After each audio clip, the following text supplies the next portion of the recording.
नमस्कार दोस्तों, मैं हूं नेहा और आज मैं सुनीता की माँ की दर्द भरी कहानी का अंतिम भाग लेकर आई हूं।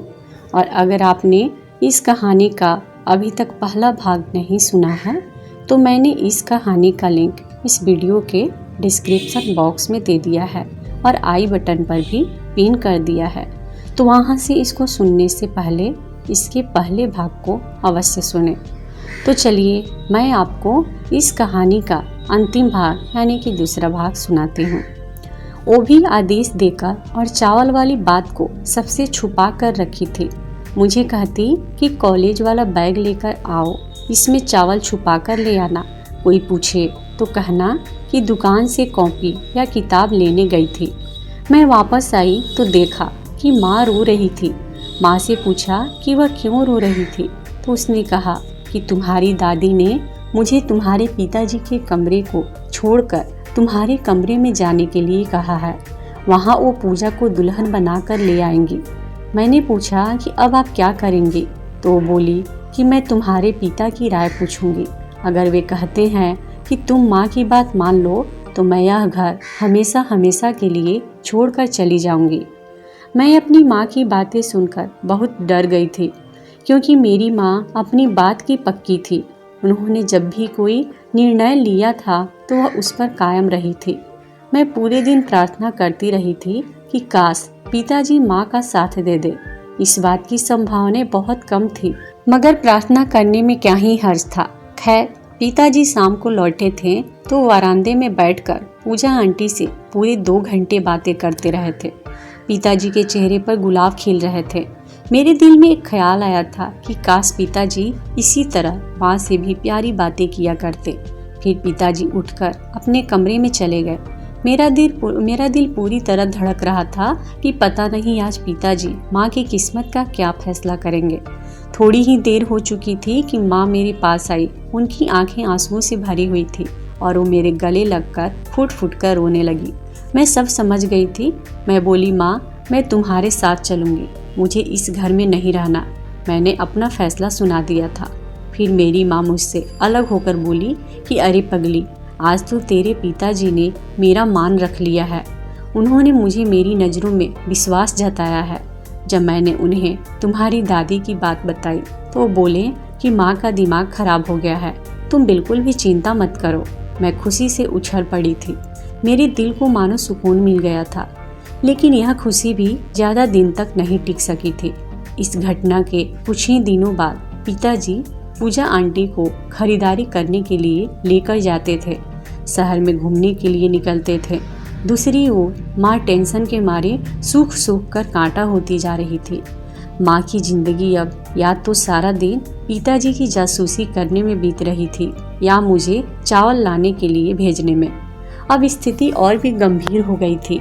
अब पूजा आंटी ने दादी से साफ शब्दों में कह दिया था कि अगर अगले रविवार तक रमेश ने मुझसे शादी नहीं की तो मैं वापस चली जाऊंगी। आखिर कब तक मैं हाँ के इंतजार में बैठी रहूंगी। पूजा आंटी की बात सुनकर दादी बहुत चिंतित हो गई थी और माँ को बोलने लगी कि चुपचाप रमेश का कमरा खाली कर दो, नहीं तो मैं तुम्हें केवल उसके कमरे से नहीं बल्कि उसके जीवन से भी निकाल दूंगी। जब माँ ने कुछ नहीं कहा तो दादी कमरे में आ गई और माँ का सामान कमरे से बाहर फेंकने लगी थी। अब मेरे संयम का भी बांध टूट चुका था। मैं माँ के कमरे में गई और माँ पर ही गुस्सा करने लगी और बोली कि आप उनके दायरे में क्यों नहीं रहती। माँ ने मुझे कहा कि मैं सब संभाल लूँगी, बस तुम मुझे 1 किलो चावल लाकर दे। मैं वहाँ से उठी, चादर ओढ़ी और चावल लेने के लिए निकल पड़ी। आज चावल का झोला लेकर बैग में डालने लगी तो लगा कि बैग फट गया है, लेकिन मुझे घर की चिंता सता रही थी। मैंने ऐसे ही चावल का झोला बैग में डाल दिया था। लगभग आधे रास्ते में मुझे बैग में कुछ उछलता हुआ महसूस हुआ। मुझे डर लगने लगा कि जब मैंने बैग खोला तो उसमें एक परिंदा मरा पड़ा था। मेरी रूह तो कांप उठी। मैंने उस परिंदे को सड़क पर फेंक दिया था और खुद घर जाने की बजाय पिताजी के वर्कशॉप में चली गई। पिताजी का वर्कशॉप हमारे घर के पास ही था।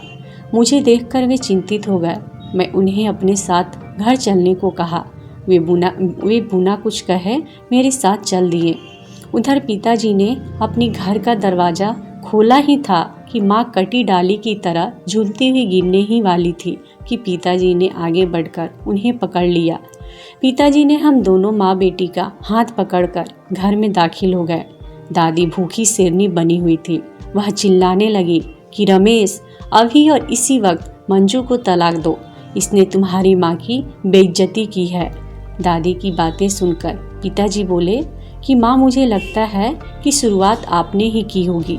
पिताजी की बात सुनकर तो दादी का पारा ही चढ़ गया। वो बोली कि मैंने सिर्फ इससे इतना ही कहा था कि तुम्हारा कमरा खाली कर दे। कमरा मुझे पूजा के लिए सेट करना है। तुम दोनों की कल शादी है। पिताजी हंस पड़े और बोले कि माँ, बस कर दो अब। फिर वे पूजा आंटी को बोले कि देखो पूजा, आप इस घर में मेहमान हैं। आपके साथ मैं अच्छा वक्त गुजारा, अच्छा तो नहीं लगता, लेकिन मेरी अब ये मजबूरी बन गई है कि मैं आपसे ये कहूँ कि आप हमारे घर से वापस अपने घर जा सकती हैं। मुझे यह बिल्कुल अच्छा नहीं लगता कि आपकी वजह से हमारे घर का माहौल खराब हो।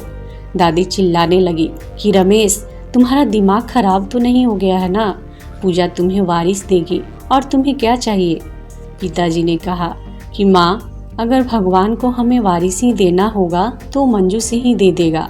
माँ, आज मैं आपसे एक बात बहुत ही साफ शब्दों में कहना चाहता हूँ कि आप इस घर की मालकिन हो।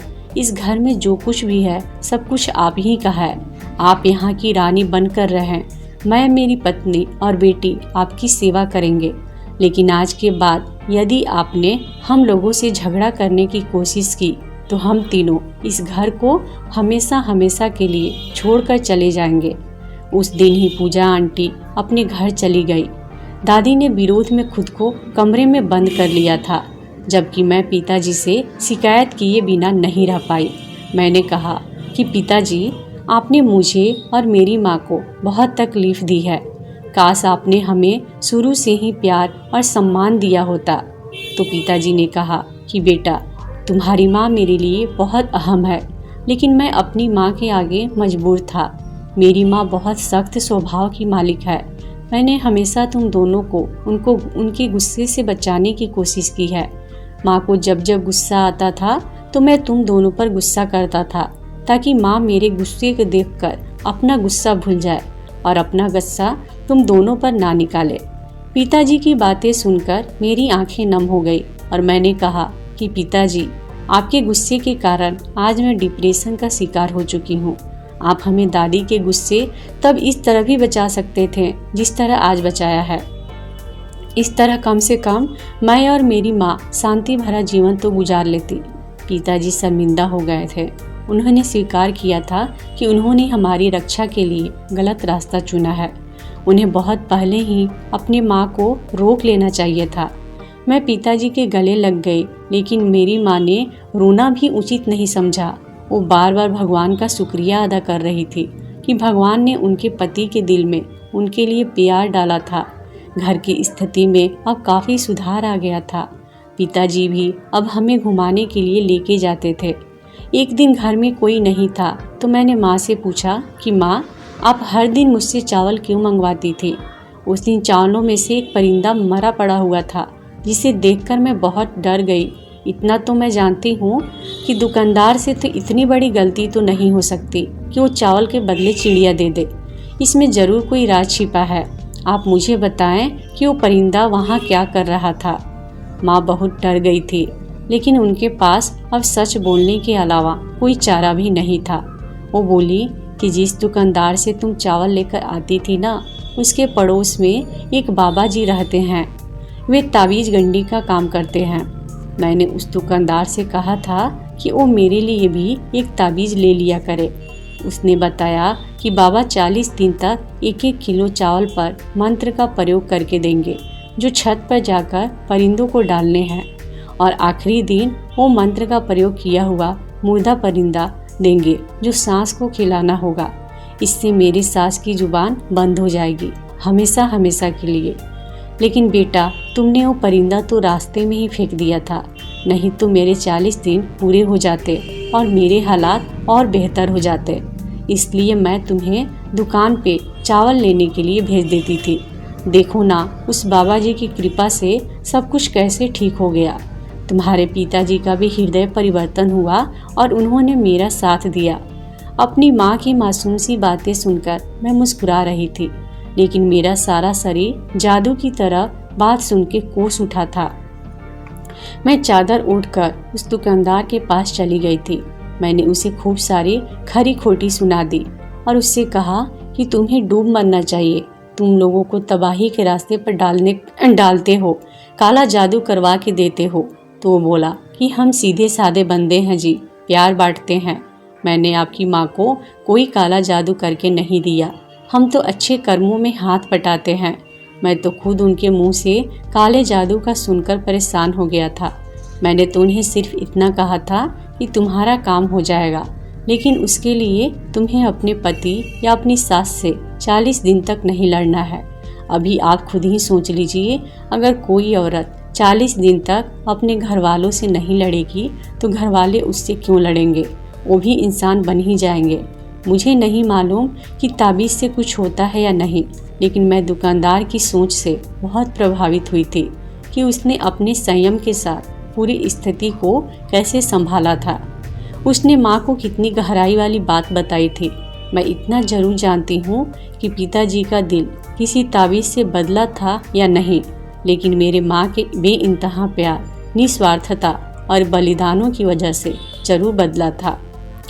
अगर हर औरत अपनी मुंह बंद रखेगी और सब्र करेगी तो उनके पति भी उनसे लड़ना बंद कर देंगे। छोटी छोटी बातों से घर नहीं टूटेंगे और ना ही सौतने लाई जाएंगी।